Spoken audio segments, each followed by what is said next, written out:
Hello, listeners. This is Lee Price. This is Will Ford from Football 365. And you're listening smartly to At the Bridge Pod, a Chelsea FC podcast, although I would describe it as the Chelsea FC podcast. Magical from Eden Hazard. Kai Havertz in the Champions League final. Ivanovic! Yes. In the middle, it's just behind him. But it's tapped in by Hakim. Matic with the ball driver.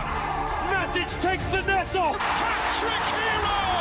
Cole Palmer wins an epic, sensational game. It's time for another episode of At the Bridge Pod, your number one Chelsea FC podcast. Coming up on this episode... Can we just take a moment to appreciate that yet again, for another season, Chelsea's record of conceding only 15 goals in a single Premier League campaign cannot be beaten for another season. Oh, welcome back everyone to another episode of At the Bridge Pod. I am your host, Mike, and I'm joined in this virtual room, roaring with a single lion. I'm not tricking you this time, listener. I have Chris, which is always good. It's always good to have Chris on the Monday show on a Monday. And Chris, what was your moment of the weekend? Because from what we were discussing in the little group chat, it kind of felt like football weren't in your favour this weekend. No, I had a shit weekend. That's the truth of it. Saturday team drew 0-0, which doesn't sound like a bad result, but it's just opened the door for the team behind us to have the chance of catching us when it looked like we were sleepwalking to a title. But it's just opened the door a little. They have to be perfect, including beating us 3 times in the league and winning all of their other 8 games in a row. So they have to win 12 games in a row.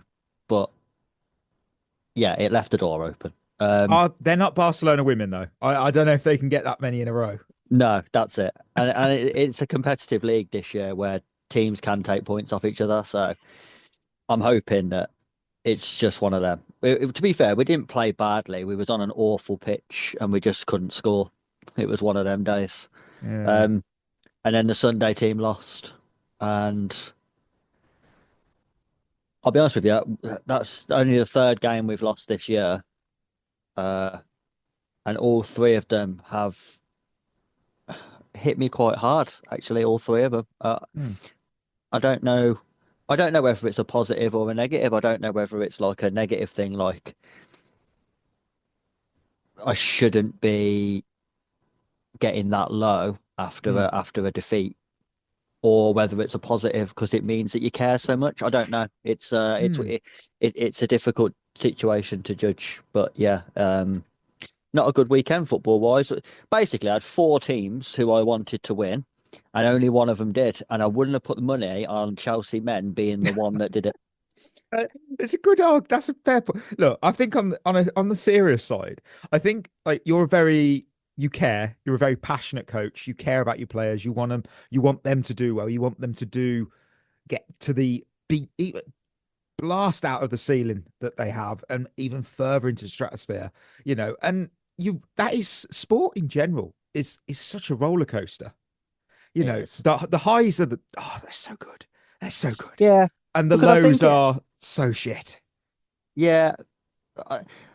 I've been thinking about it a lot today, and I'm thinking, obviously it's not like a good feeling, but at the same time, I think if I didn't have this feeling, I'd be questioning why I was doing it. No, exactly. Yeah, that is sport in a nutshell. The emotional roller coaster it is. Yeah. And look, everyone knows where I'm going. Talking of roller coasters, yes. No one can see me right now, but I am sat in my Seattle Seahawks hoodie with genuine tears in my eyes. Look, I'm very happy. Everyone thought I would be. I mean, putting the Rams to the sword, 31-27, and heading to your 4th Super Bowl. It's the 3rd that I've been lucky enough to watch as a supporter. So I don't take that for granted for a second, by the way, because there are some NFL fans that never get to see their team reach a Super Bowl even once at all. And I've had faith though in this team, and so much so that I booked the Monday off after Super Bowl Sunday off work months ago, like so long ago. And I was a little bit hopeful. I didn't know if I would be watching my team. it's worked out perfectly. And New England Patriots are next, and this time we finally get the chance to vanquish the demons of Super Bowl 49 when everyone knows that we threw it on the 1 yard line. So yeah, that's what I think. Roller coaster. Because go on, pardon my ignorance here, but go on. this will be the third time you've seen them in the Super Bowl.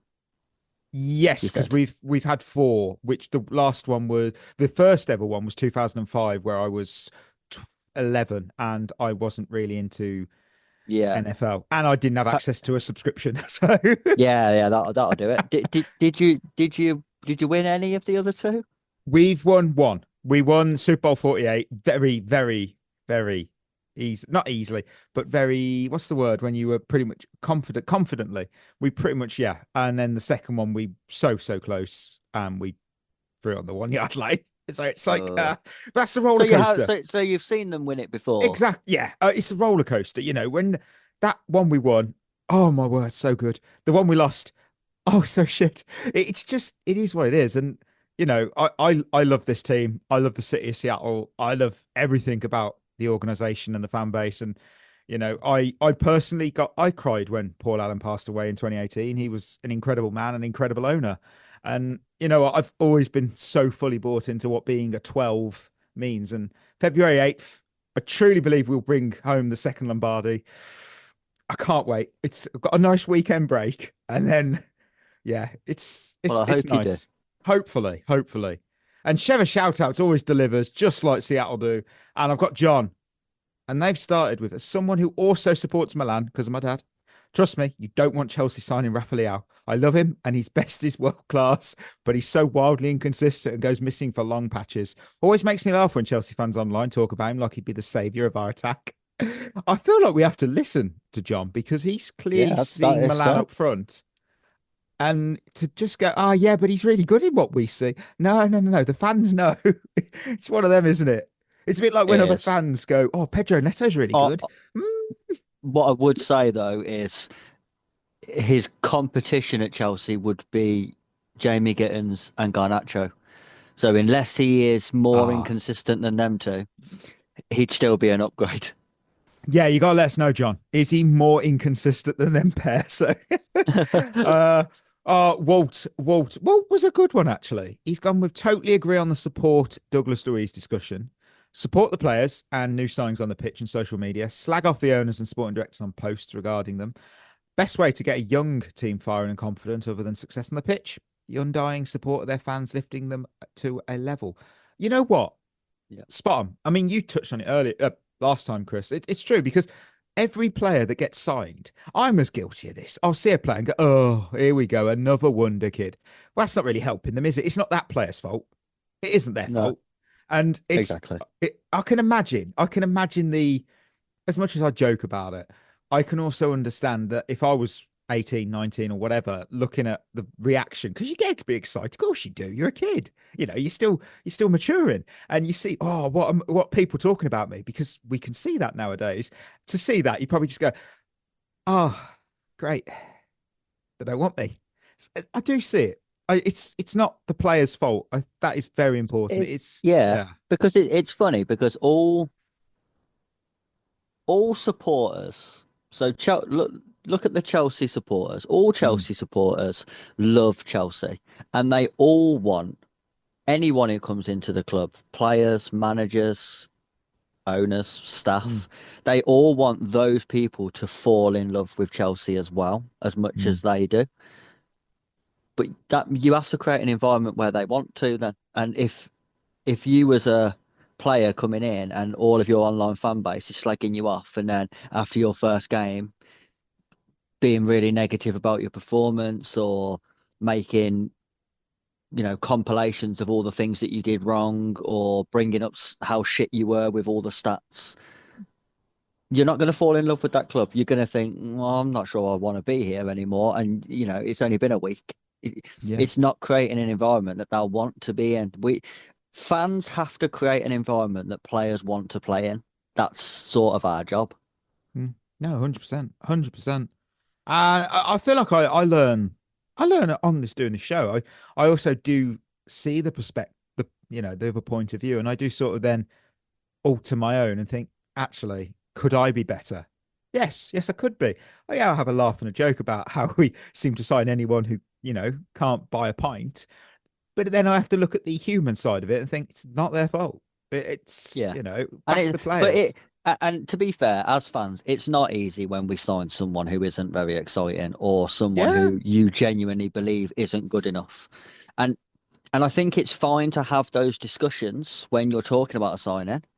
And but it's when people sometimes, I just think, especially online, they just take it too far and it becomes very personal. And then when the player plays, they try and find negatives in their performance rather than just judging Yes. what they actually say. Like, you know how I reacted when we signed Dewsbury Hall. Yeah. Yes. But if he had a good game, I said he had a good game because I just judge what I see. I can give my opinion in the summer was he's not good enough for Chelsea and he never will be. And then I judged what I saw, and that is what I saw ultimately. But at the end of the day, if he had a good game, he had a good game. So you say fair play. I believed in him. To be fair, if he'd had a great season, I'd have sat here in May and gone, yeah. To be fair, I was wrong. To be fair, it was a really, really good signing. Yeah. Well, he's injured still, isn't he? He can't play tonight. I was just checking if he's gonna. Oh, he's on the bench. I think he's on the bench. Oh, he might do some more right though. Everton against Leeds. Look, thank you for your reviews, comments, and support. We do. We always appreciate it. Every single one of you. And of course, if you want yours potentially read out on the next episode, just head over to Spotify, drop a comment on this episode, and never know. You never know. And of course, I'm going to plug the Discord. It's in the Spotify comment, not in the comments. It's in the description of this episode. If you still can't get access to the Discord, just drop us a DM or a tweet DM. Yeah, I think those are. Yeah, I think you can still do that. That haven't been stopped by the Musketeer. So yeah, you should be all right. Right then, with that, let's hit some news. Well, the charcuterie board of news is it's not too thin. It's only one slice on there. It's our first new signing of the transfer window, and it's a defender. Yeah, it's a centre back. Whoa! It's you can stop watching the Jeremy Jacquet compilation clips, listeners. It's a surprise twist because Chelsea have recalled Aaron Anselmino from his loan at Borussia Dortmund. He was upset. Dortmund are pissed, and look, I looked at this. Look when he's fit. Anselmino is actually very good. He is.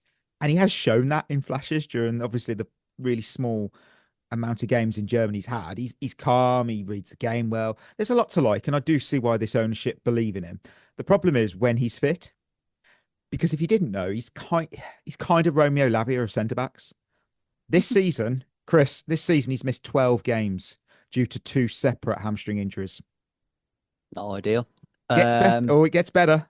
Oh, At Boca Juniors, he missed 16 games because of hamstring injuries. And at Chelsea, he missed 17 games.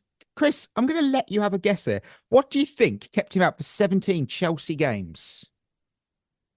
I'll take a shot in the dark. Was it a hamstring injury? Oh, it was as well. It makes you, you're like, oh no, that's a very thick medical file, isn't it?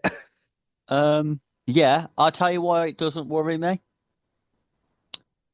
He won't play for Chelsea. You really don't think? No, I think we have recalled him to either send him on loan to Nice as part of the deal or to include him as part of the deal. Rennes. Jacquet plays for Rennes. Is it? I thought it was Nice. Oh, okay. No, it's Rennes. Whichever French club that we're going from. To either loan him there as part of the deal or just to include him as part of it to get the price down. I don't think we've recalled him to play. I could be wrong, but my feeling is we haven't recalled him to play because why would you recall someone to play who's injured? Well, that's the thing. Has he got talent? Absolutely, he has talent. Has he got potential? Well, that's undeniable. I agree. Reliability, though, it's as reliable as a Wi-Fi signal on the district line. It's not reliable. Don't put your faith into it. And it does count as a defensive reinforcement. It does. There's just that large injury asterisk, and you're signing a recurring calendar reminder to check his hamstrings.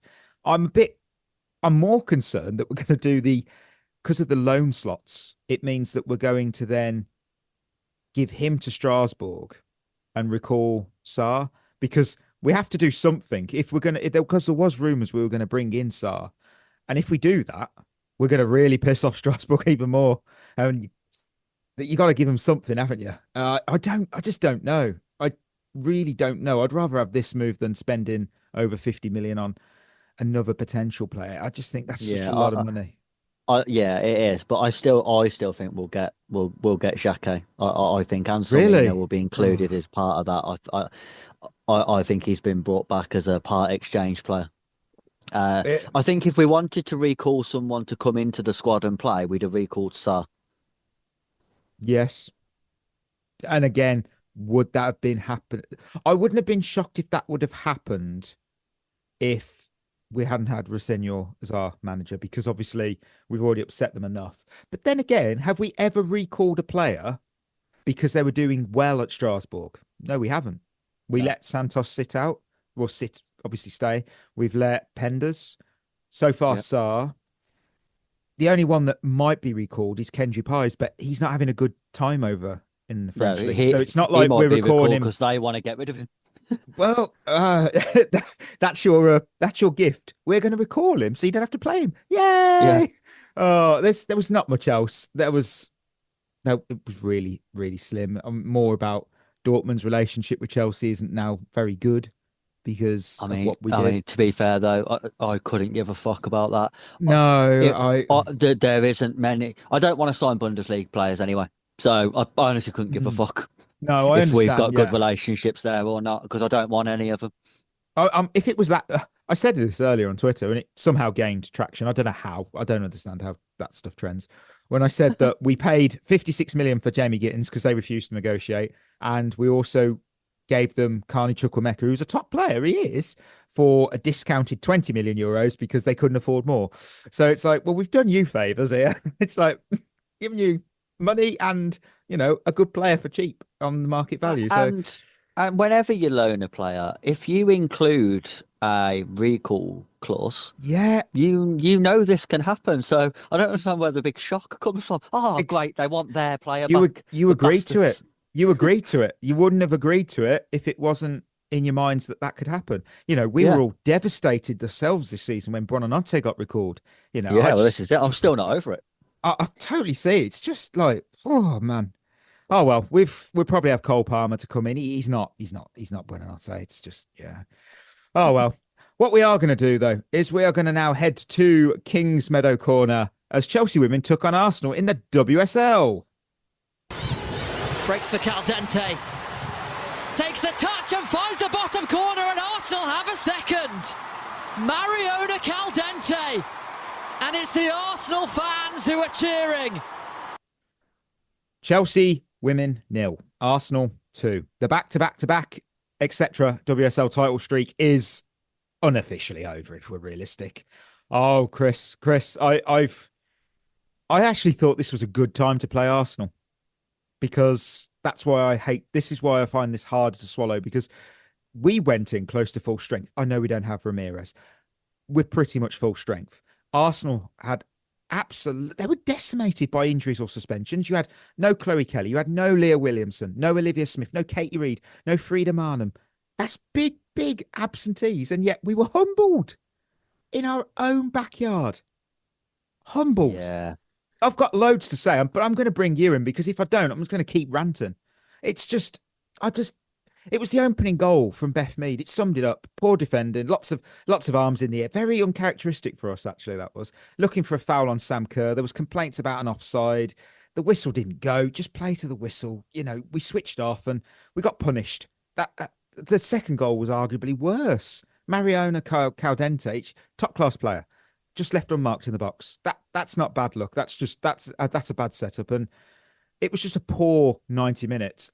I don't know if you saw anything that suggested we were ever in control of this game. No, it was one of those. There was no positives to take from it. This team's become very strange this season. They're one of them at the moment where you don't know what you're going to get, and it's odd because we started the season okay results-wise, but performances weren't great.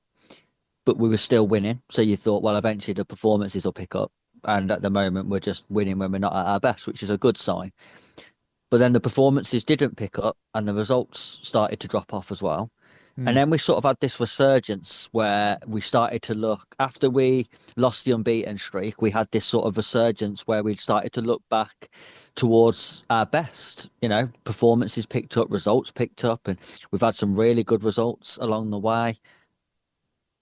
And then you get this performance again, and you just think, well, this team never used to be a up and down team. You knew what you got. They might have a bad game, but that was in the midst of winning 6 games in a row. They might lose one, then they'll go and win the next 10. But now it seems they're just a little bit, you know, win, draw, lose, win, draw, lose, win, draw. And it's like, I don't know what we're going to get, and I don't know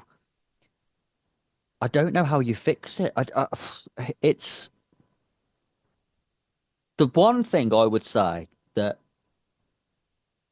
the last couple of years, actually, since Emma Hayes left, has shown was just how excellent Emma Hayes was at rotating the squad to keep everyone happy, but also keeping some form of continuity to it. 100%. And I don't think Sonia's got that right. I think we rotate so much that we look like a team of strangers every other week. There's no relationships built. There's no partnerships. There's no instinctiveness to it. Everyone seems to be playing and thinking at the same time. I don't think we've quite got that right. I think the rotation policy just hasn't worked under Sonia. Emma Hayes had it spot on. I don't know how she did it, but she seemed to have she had this perfect balance of how to rotate to keep everyone happy, but not lose the team part of it. And I don't think Sonia's got that right. And I think that's why we see such up and down form. Well, the reality is grim. I've got to put it out. It's realistic here. The grip on the WSL title's gone. It's a 9-point gap. 9-point gap to Man City. And next up is Manchester City. So if we perform like that again, it's going to be a 12-point gap. Even if we beat them, Man City aren't going to lose 2 more games this season. And the wider picture is, though, let's just say Man City win. We lose. Okay. If Arsenal, they're playing 9th place Leicester, who've just sacked their manager. Manchester, did they sack their manager? Or was that the other Leicester City? I'm pretty sure Leicester City sacked their manager. Did they? I'm not no. sure. I should really check this. Leicester City. No. It was the men's team. Got that wrong. So, but Leicester City are 9th. They're still 9th.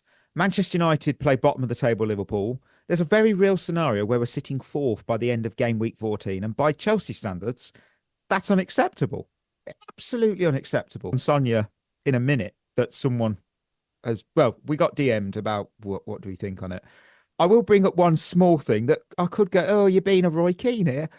But it didn't wind me up. It just irritated me. And it was the behaviour of our captain, Millie Bright, because I have been critical of her this season, particularly the off-pitch during the Hannah Hampton-Merriup situation. It was the final whistle. The team are gutted. You know, we've just lost 2-0 at home to Arsenal. Our title hopes are gone with it. And I see the captain sharing hugs and laughs with Beth Mead on the pitch. And this sounds like I'm being Roy Keane. I respect that they're friends. That's just, I've got no issue with that. Do it in the tunnel. That's all I'll say. Do it not in front of the home fans, not after that defeat. This is still a rivalry, and I feel that moment matters. And you can do it if you do it in the tunnel and someone goes, oh, look what they were shit seen on film in the tunnel, having a hug and a chat. That's fine. They're out of that's fine. They're still people, but on the pitch, I just feel that's slightly different. That's such a nitpicky thing of me. It's just sort of how I feel that it should be presented. Social media. Go on. I think you're right. That didn't reflect great on Millie Bright, to be fair. I think as the captain, I think you have to be the most devastated person the most annoyed person, the most pissed off person. I'm not shaking hands with anyone. I'll come round, I'll give you a high Yeah. five, and then I'm off. If you want to have a chat to me because we're friends, message me later. I'm pissed off at the minute. I don't want to talk to you, especially considering Beth Mead had scored, and you just think that doesn't look good on you. That doesn't. Giving her a hug and basically saying, "Oh, congratulations! I thought you was excellent today." Oh yeah, that's all right then. Fuck me. It's brain dead behaviour again. Footballers have really got to start realising how the world Yeah. sees what they're doing. Social media, though, went into meltdown. It can be a loud minority, of course. Yeah, it was That's very unusual. shocking. I was like, whoa, what's going on? The sentiment was interesting. That's what people have messaged me. And I'm not going to name names of who said this. You're anonymous. You're safe with me. You're safe. Sonia Bumperstore set this team up not to lose, was the general consensus, rather than to go and win. Some question the future beyond this season. Now, let me be clear here. From my view, is that reaction fair after one defeat? No. But there are more trees in this forest than just a sapling, because last season we were embarrassed over 2 legs by Barcelona, 4-1 at home, 4-1 away. And more broadly, Sonia's footballing ideology just didn't seem compatible with the squad that she has. Because look at the talent. Look at you, whether you rate these players or you don't, they are still talented women. You've got Lauren James, you've got Alyssa Thompson, you've got Sam Kerr, Gora Wright, and Sandy Baltimore, Ellie Carpenter. On their day, they're all top class attacking players. You know, Ellie's a defender, and Sandy technically is also now a defender. They're both incredible going forward. And we play this such turgid, risk-averse defensive football. And I started to see comparisons here. I started to think, are we a bit like Liverpool under Arne Slot? Last season, was it really Sonia's football winning us games, or was it the final bounce of Emma Hayes' legacy? Emma built the car. Sonia drove it. Now that Sonia's had time to change the engine and the interior, we're seeing the car start to splutter. And I'll throw it to you, Chris. Do you think this is a rough patch, or are we starting to see that this isn't the right fit for the long term?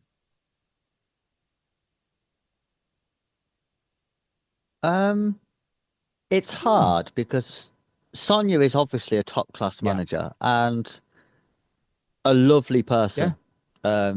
We've met her twice, and she's a lovely person and a top class manager. Her CV tells you that.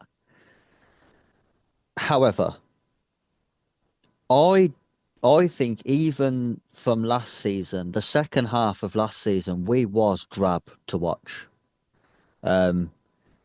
We went and watched a few times the games live, the second half of last season, and they wasn't enjoyable. You was bored to death until a goal went in. And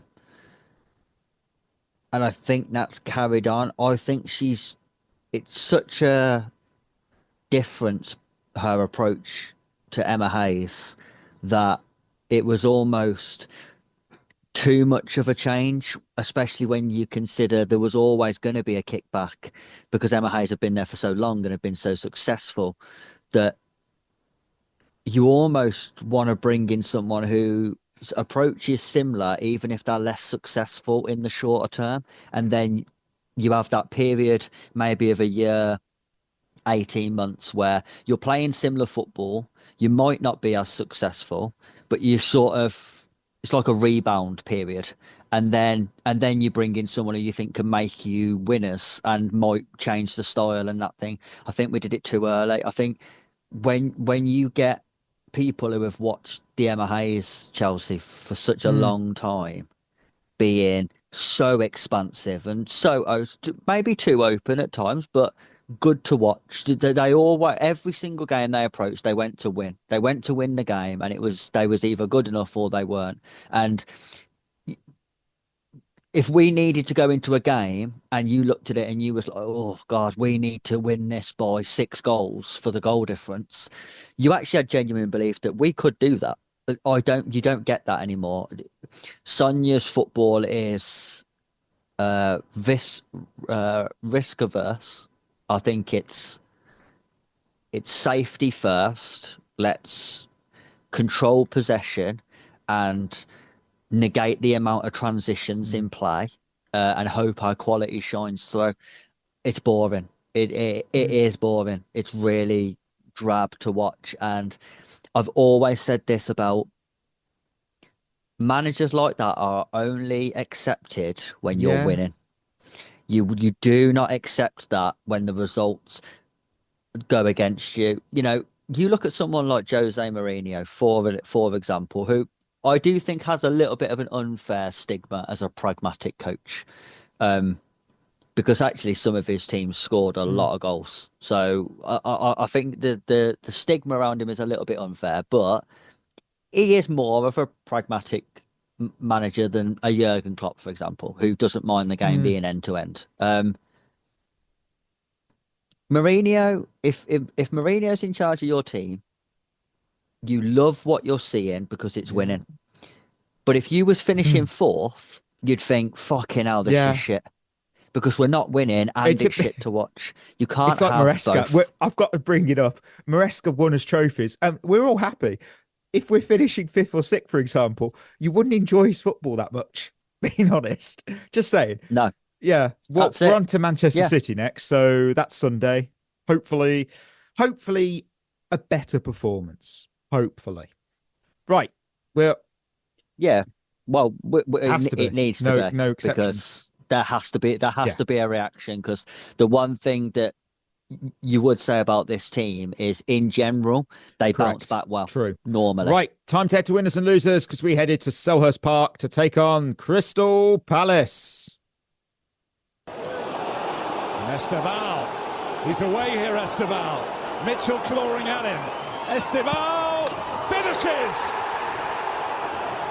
One of the Premier League's most exciting young players. Finishes like an old stager and gives Chelsea the lead. Crystal Palace 1, Chelsea 3, winners and losers. Who have you got? How many, more importantly, have you got? I've got 4. No, I went with 3 and 2. For a reason. I didn't want to add a fourth in for a reason. I'm glad we didn't find too many losers, though. I think that's always nice. It was a positive episode. After we've just had a really negative coverage review of the women's game. That's weird. That's still weird, isn't it? We're negative about the women's team for the first time in like ever, and positive about the men's team. Strange. It never happened. It's rare. Yeah. My first winner, though, I think we'll both have Joao Pedro. I haven't got him, and I haven't got him because I knew when I thought you and Berth was going to be on here, I knew someone would. So because I wanted to give props to somebody else, and when we only have limited spaces, but yeah, he was excellent. I came away from this game with a real appreciation for Joao Pedro, and probably helped by I've recently been, as I said, about 12 books minimum in 12 months. I'm going to read. The first one is The Mixer by Michael Cox, and it does dive deep into the art of football tactics across the Premier League's history, and it included the false nine. And that was what I've most recently read, and it's what Joao Pedro showed here. It was textbook. It was a proper false nine performance, because he was dropping into midfield, he was linking play, he was dragging those defenders out of position, and then he was obviously arriving late to finish a move off. Literally, that's how his goal happened. It was Carlos Tevez level. That same blend of craft, intelligence, and just the control, the goal, perfect. He picks the ball up, he picks it up near the halfway line, he pulls Lacroix out of position. He's played it onto Estevao. Well, it dragged Chris Richards out of the back line. Estevao does what Estevao easily can do. Spots a run, floats a ball over the top in a split second. Joao Pedro's got so much space now that's just been created. Lacroix is still sightseeing somewhere in the midfield. The channels open up and Joao Pedro's just run onto it. And then obviously it's all Joao Pedro. The dummy, Adam Wharton, he's sent to the shops for a pint of milk. Joao Pedro just rifles it low and hard, straight down the middle, which with that shot power he has, it was 2-0 and pretty much game state secured. Palace only get back into this game if we let them, which we did, but we kind of didn't. And back-to-back Premier League games with a goal for Joao. And that's a fantastic all-round game for me. Yeah, absolutely. And I think his season's been a bit understated. He's got 11 goal involvements in the league in 20 starts. Yeah. That's decent. Like, I think he's made like 23 appearances or something overall, but 20 starts and 11 goal involvements is good. For a Chelsea 100%. striker, Yeah, it's really good, actually. I've got to apologise because I have at times hinted that could he have been a one tournament wonder, like a World Cup or a Euros type of player. He certainly is not Milan Baros. He certainly is not. He has really, really put in an underrated. He's had an underrated season, which is very Chelsea, isn't it? You can just sort of forget. Yeah, I think the reason why Joao Pedro gets that perception, though, and it is really partly his own fault, is because he tends to play in patches. So at the moment, he's in a good patch where he might be good for 4 or 5 games, but then he'll have a shit 3 or 4 games. Yeah. And I think that's why. You know what I mean? Like, we've had other strikers where they'll be good, have a poor game, but then be good for 3, then have a poor game for a couple, and then have like 6 good games. Joao Pedro's much more like blocks. He has a block of good games, then a block of shit ones, then a block of good ones, then a block of shit ones. I think that's why he gets the perception of he hasn't been very good. It just depends what block he's in at the time. I think back to really, really far early in the season when Sanchez got sent off against Manchester United. And from that, he was poor against Man United. He was pretty poor against Brighton. Benfica, he gets himself sent off. And then it's Liverpool, Forest, Sunderland. And it was like, and then we play Spurs and suddenly he's on the up, isn't he? You know, scores against Spurs. Yeah. The next Premier League game against Wolves, he scores again. And it's like, oh, hello, we're back. It's just, that's the story of Joao Pedro. It's mad. Absolutely mad. Who was your first winner? He's on my Estevao. list, of course. This kid, honestly, is an absolute star. And I think people aren't taking into account that he's 18. It's mad. He's actually young. When we ramble on about all our young players, he is the only one who's actually young. 21, 22 isn't young. 18 is young. But he plays like a 24-year-old. He is brilliant. He takes on responsibility. He accepts responsibility. He wants to be, you can just see in his demeanour, he wants to be the guy. He wants to be the player who the team look to win them football matches, because every time someone's on the ball, he's always demanding the ball. Give me the ball and I will do it for us. He doesn't shy away from anything. And how nice was it, again, to see a Chelsea attacker take a half chance for the opening goal, because everyone goes, oh, well, it was 1v1. But if you look at where he picked the ball up, it was on the halfway line. He had to go the whole length of the other half of the pitch, holding off the defender, and then finish the chance.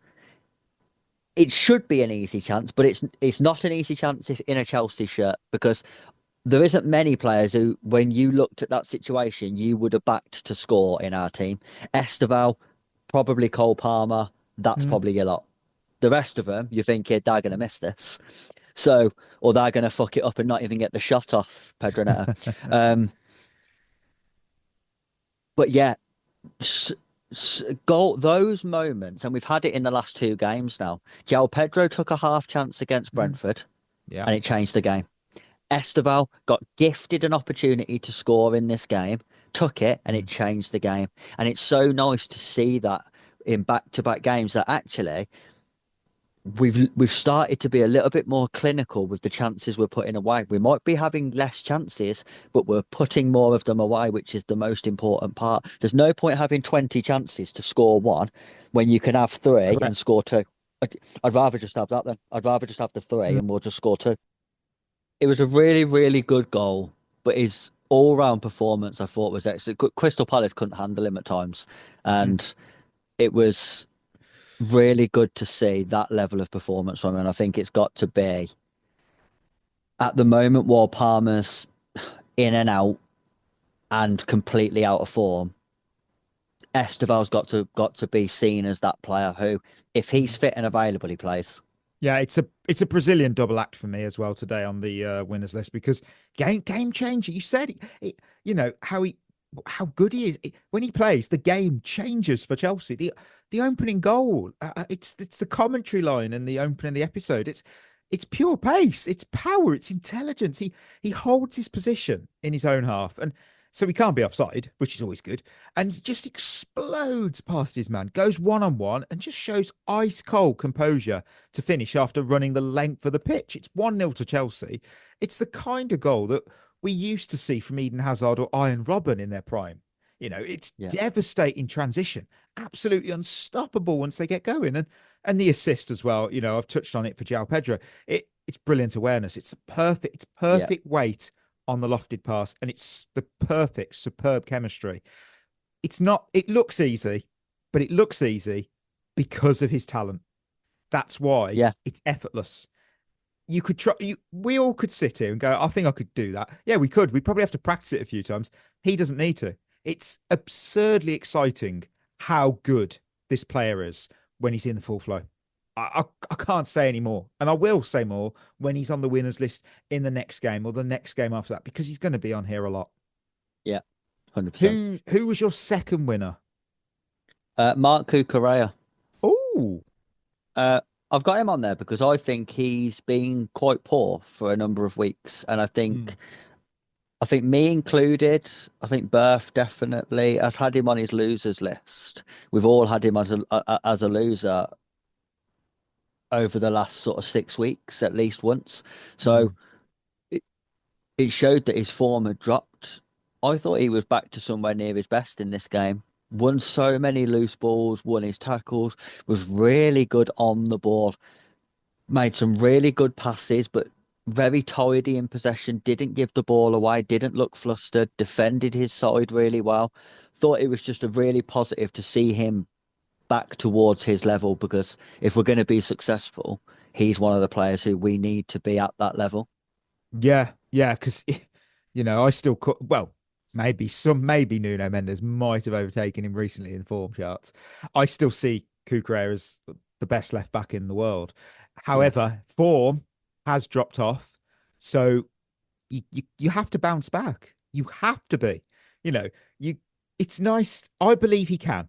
I don't think he's not coming up to an age where he suddenly is going to drop off. It's not quite. It's like I've seen it recently. Virgil van Dijk, who some might put him in the best Premier League 11 of all time, and I understand the argument. Who's now, with age and time, has now become a shouty man who just shouts when something goes wrong. Cucurella, I feel he can bounce back, and he has. This is a good platform to bounce back against Palace.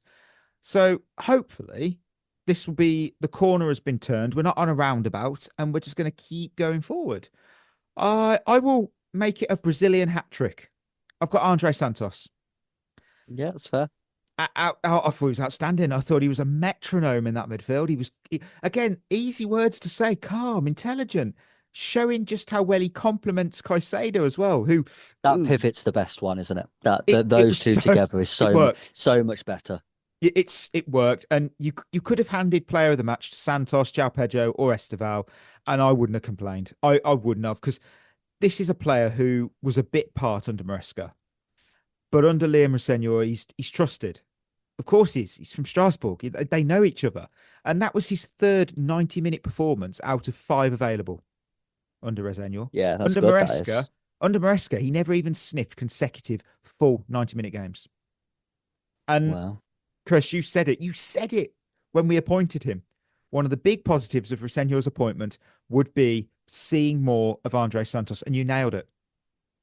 3 of 5. 90 minutes. And I think he's only going to play more as the season goes on. Yeah, he's underrated. I think he's under the radar. I think he's one of those stealth fighter jets, because people sort of don't see him and like, oh yeah, he's okay. No, he's almost becoming like a Caicedo where he's just forgotten about. It's great. Well, I'll tell you why I like the Santos Caicedo pivot so much better. I don't remember a time in this game where Crystal Palace counter-attacked through midfield, running straight at our back line.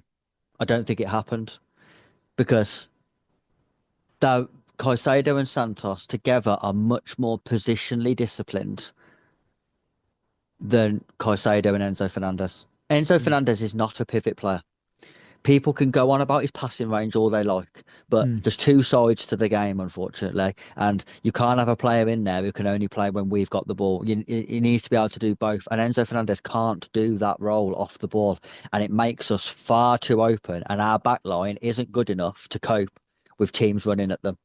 When you sit those two in there, it doesn't happen. And I think we look much more defensively solid, and the structure is so much better, and we don't transition so quickly. And I think the whole balance of the team is better. It's not about who are the better players. It's about what is the better team. What's the better balance? Yeah, he had a Caicedo game, and that's the biggest compliment, because Caicedo got 7 defensive contributions, and Andrey Santos went, how about double it and add 1? Because he had 15 in this game. He had three tackles, 3 clearances, 3 headed clearances, 5 interceptions, 4 ball recoveries, and he was only dribbled past once. Now, you could go, he was dribbled past, yeah, but come on, look at the rest. That's mad. He was dispossessed, 0. Dispossessed, 0. 86 touches, dispossessed, 0. Brilliant. Absolute amazing. Who was your third winner? Enzo Fernandez. Whoa, very fair point.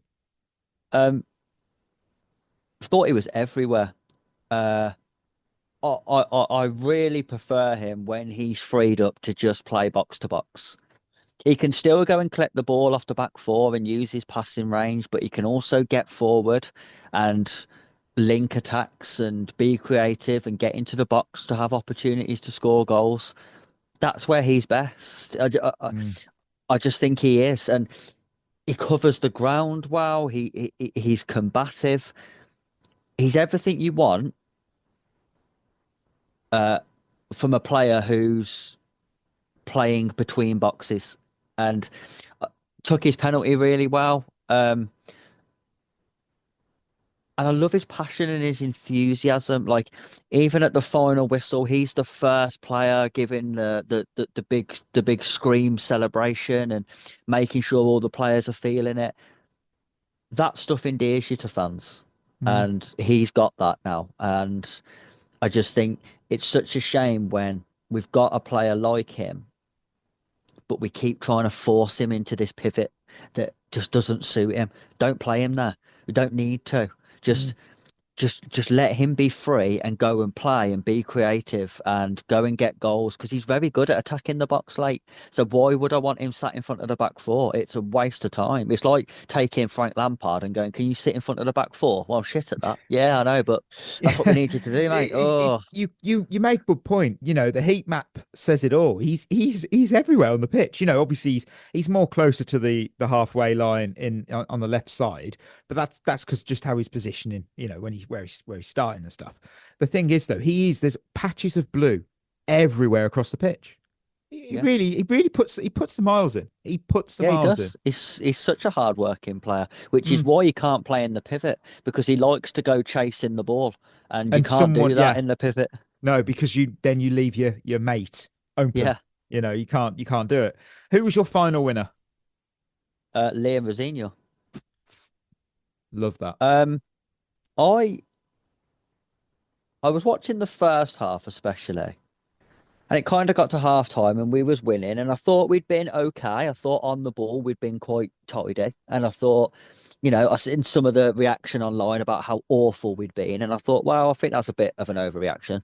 Then second half I thought we was really good. And I looked at it afterwards and I thought, I actually think, and I could be completely wrong here, and it might just be coincidence, and I might be giving him a lot of credit for something that actually isn't true. But going into this game, all I heard about was it's going to be another test against the low block. How are we going to break down Crystal Palace's low block? They're going to sit a back 5 in. We're going to find it really hard to break them down. It's going to be another real struggle. And I think he came up with a plan of how to beat a low block. And how would you beat a low block? Let them have the ball. Yeah. Because they can't sit deep if you let them have possession. And if you noticed, in the first half especially, we didn't press. We didn't press the ball. We let them have it. We invited them to come out and said, come on, you come on to us. And then we exploited the space that they left. And I don't think we've got players good enough to break down low blocks consistently. We haven't got Kevin De Bruyne, Cesc Fabregas, and Erling Haaland who's going to score a goal out of nothing. We don't have those sort of players at the moment. So we have to do what Man United did for years. You beat a low block by letting the opposition have the ball. Because even if they want to sit in, if you don't press them, they'll come out because they have to, because they've got the ball. So they'll have to come higher, because otherwise what they're going to do is just keep booting it back to your goalkeeper.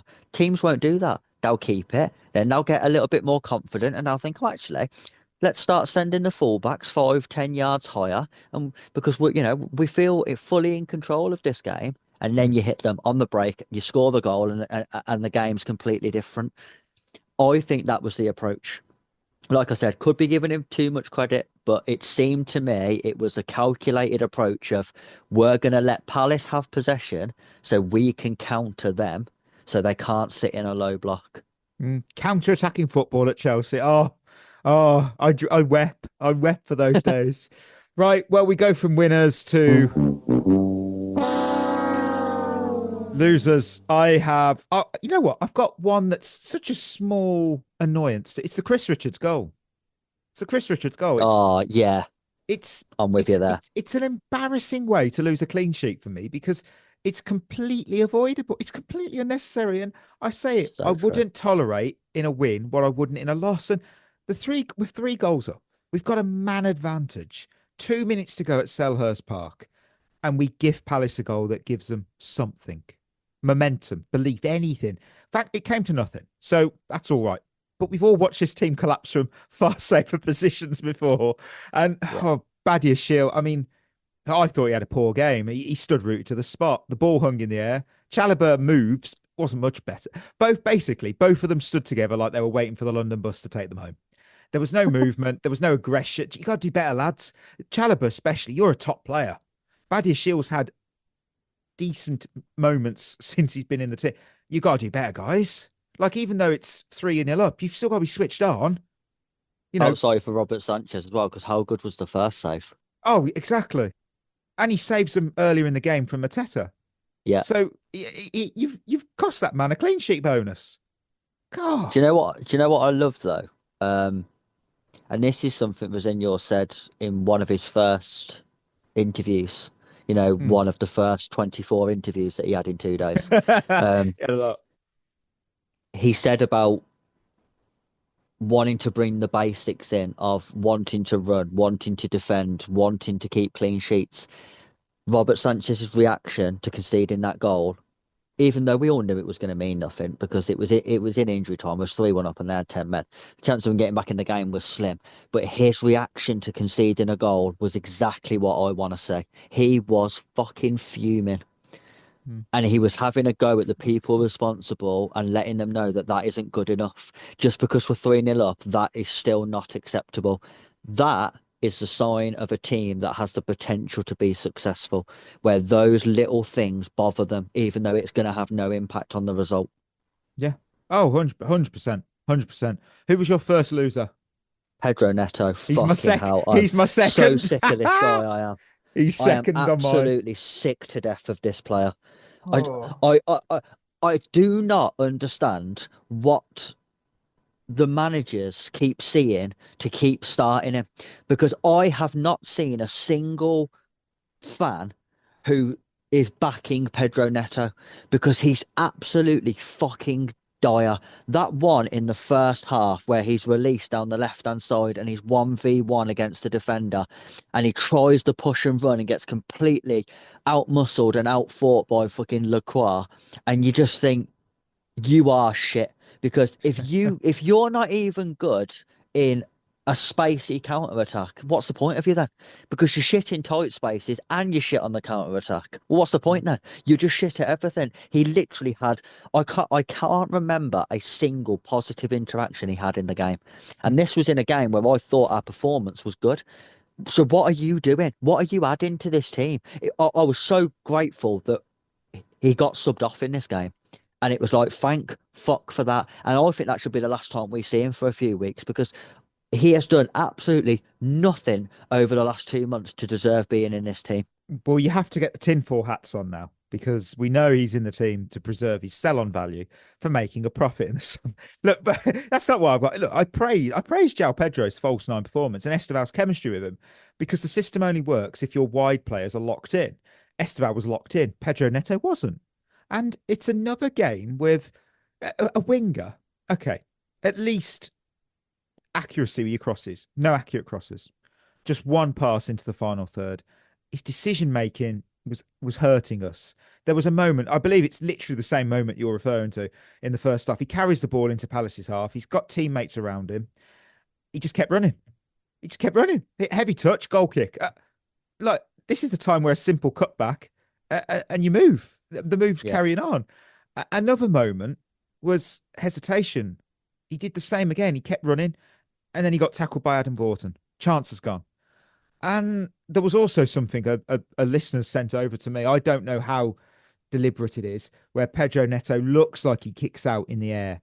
I don't know if it's a kick out or if it's just how he's. Oh yeah, the little stamp. Yeah, it can easily be given as a red card. Yeah, that's all I'll say. That was stupid. Easily given.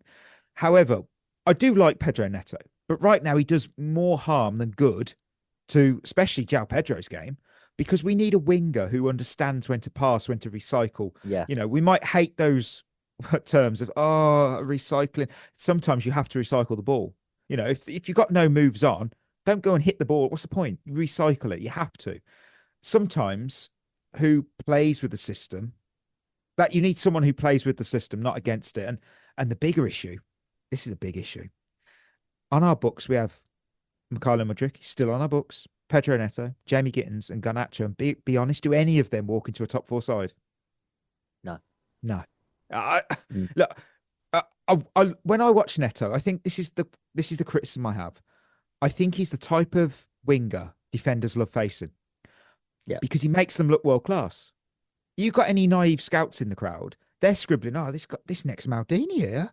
Bloody hell, this guy's next Maldini's. He's taking Pedro Neto to the cleaners. He's amazing. No, actually, it's just Pedro Neto literally giving him, the tapestry and the platform. Yeah. Pedro Neto is a slight upgrade on Adama Traore. They are literally only footballers because they're quick. If you took Pedro Neto's pace away, he'd be playing in the Championship at best. I would not disagree there. As a footballer, he's shit. He's absolutely shit. He's got no attributes as a footballer except for the fact that he's quick. And he doesn't even use that effectively anymore. So I just don't see the point in him.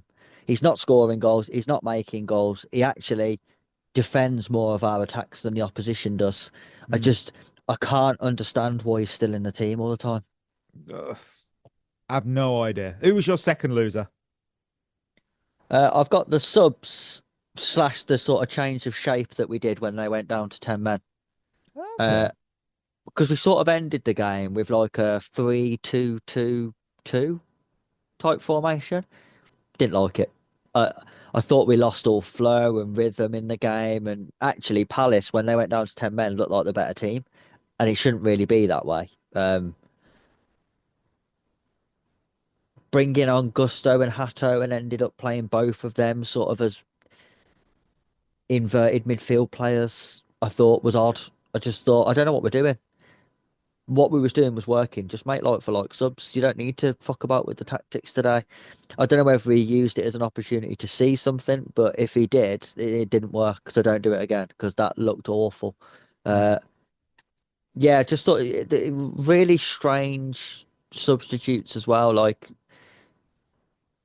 took off 2 attackers, brought 2 defenders on, and you thought, well, but we haven't gone down to 10 men, they have.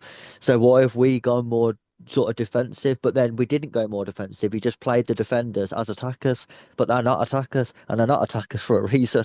Joao Hato is not a left winger. No, he is not. No, I just thought that was a strange decision because it kind of ruined the rhythm of the game.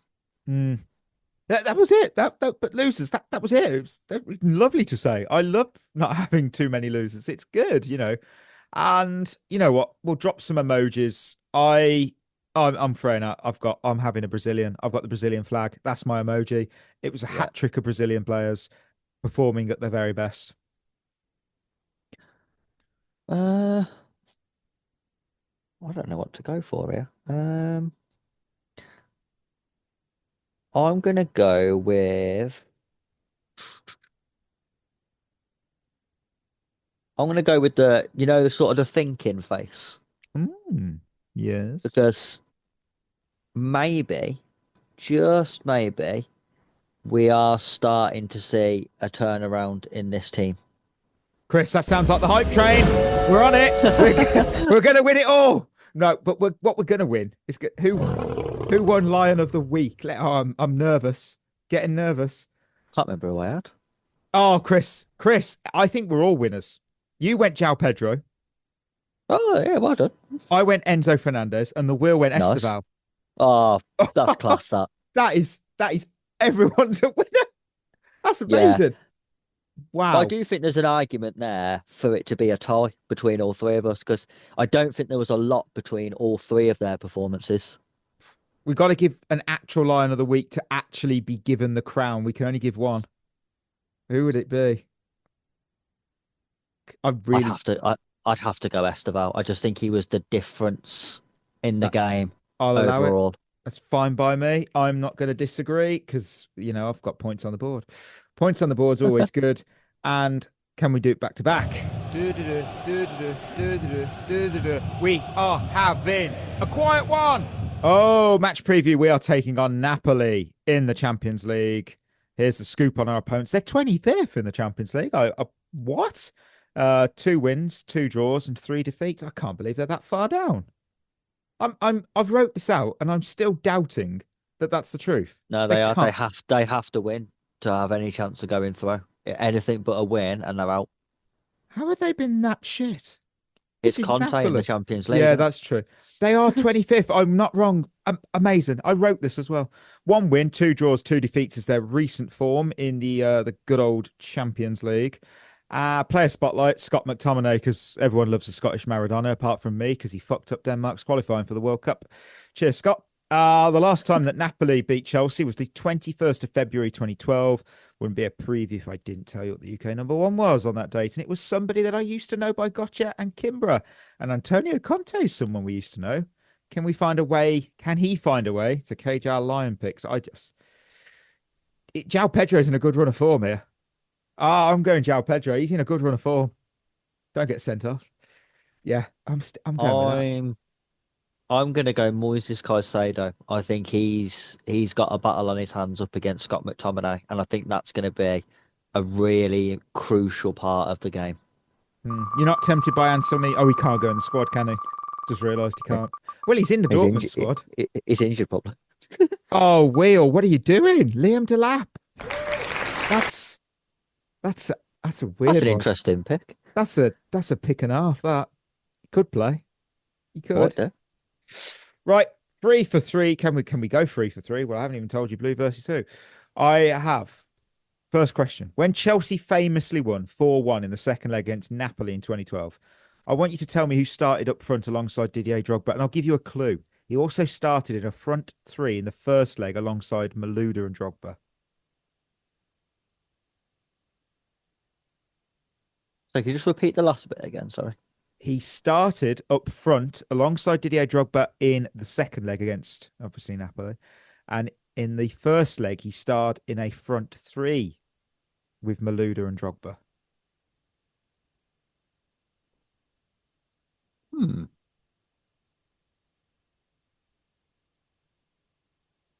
There's a reason. Was it Solomon Kalou? It wasn't. This player got a Champions League medal. He's got 2. Technically, he didn't play any part in either final for either club. Oh, okay. You'll see him most weekends. I think he was on this weekend recently. Awful NFL playoff predictions. If you've been on our socials, I made sure I criticised him for that. Awful. Has retired. But he started up front in a 2 with Drogba. Yes, In the second leg. Yeah, he's a striker.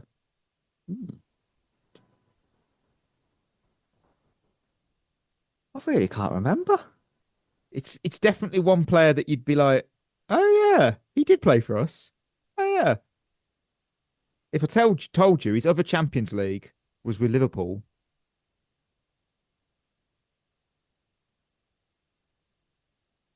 His other Champions League was with Liverpool In 2018-19.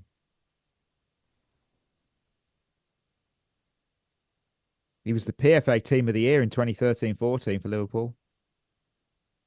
Not Fernando Torres. No. Daniel Sturridge. Daniel Sturridge. Daniel Sturridge started Fuck the yeah. Champions League for us. I was like, I Do you know don't what? remember that. I completely forgot that he played for us that season because obviously that season's most famous for the Champions League. Everyone Of forgets course. about the league campaign that year because we were shit. And Yes. Sturridge played most of the time in the league that He- year, didn't he? he He might was, have been our top scorer in the league that year. Bloody hell. I mean, I'm going to look at that. Let me have a look. How many goals did he score in that season?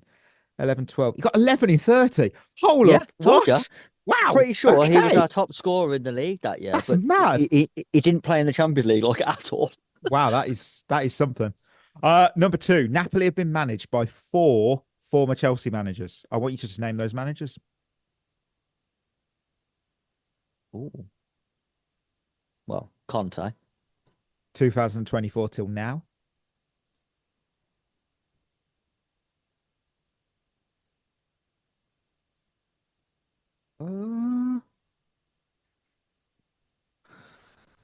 Just trying to go back in time. Ancelotti, 2018 till 2019. Maurizio Sarri, 2015 to 2018. It's who Rafa Sarri replaced. Benitez. That's it, 2013 till 2015. And finally, I feel you'll do well on this one. Put these former Blues in order when they first joined Napoli. You've got Samuel Dallabona, Gianfranco Zola, Billy Gilmore, Nathaniel Chalobah, and Kalidou Koulibaly when they first joined Napoli.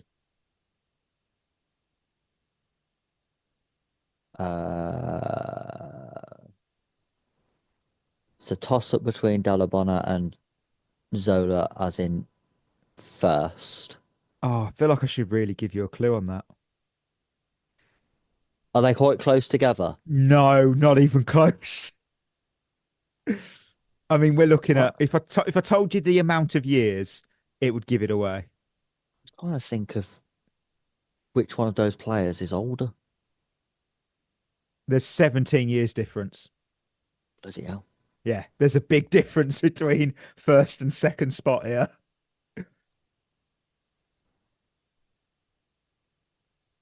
Zola first, 1989, then Dallabona. 2006. Who are the 3 players left? You have Gilmore, Nathaniel Chalobah, and Koulibaly.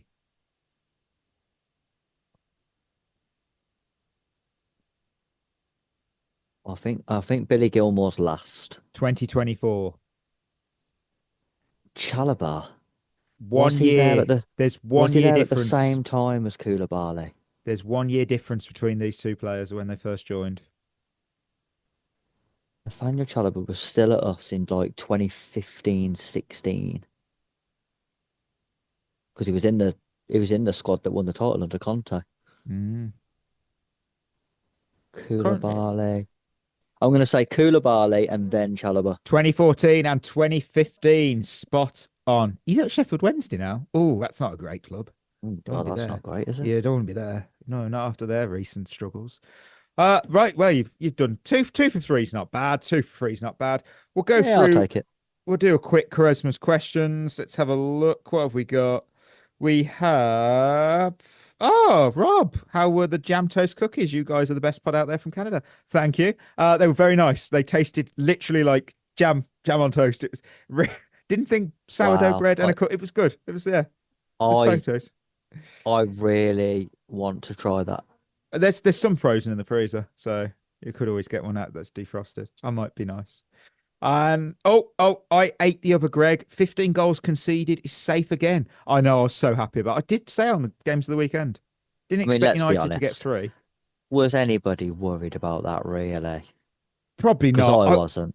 I think them Manchester United of all the clubs to unify the belts to get the Champions Yeah. League and the Club World Cup unofficially. I've been Bit of a following. I'm shocker. like, really? Come on, Fulham. I need a Harry Wilson special. Give that club something. Oh my word. Right, listeners, thank you as always for just listening. We appreciate it. You know, we're at the end of an episode. And of course, thank you for tuning in. Before we go, don't forget though, we're proudly partnered with Head in the Game. Mental health charity using football, support wellbeing and community. You can find out more at headinthegame.co.uk. Treat yourself well because we'll be back Thursday. We've got Chelsea and Napoli. Hopefully we've secured a top 8 position. Hopefully.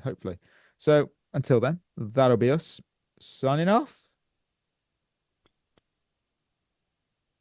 You've been listening to At The Bridge Pod, a Chelsea FC podcast. Follow us on Twitter and Instagram by searching for At The Bridge Pod. And if you're listening on Apple or Spotify, leaving us a review is always appreciated.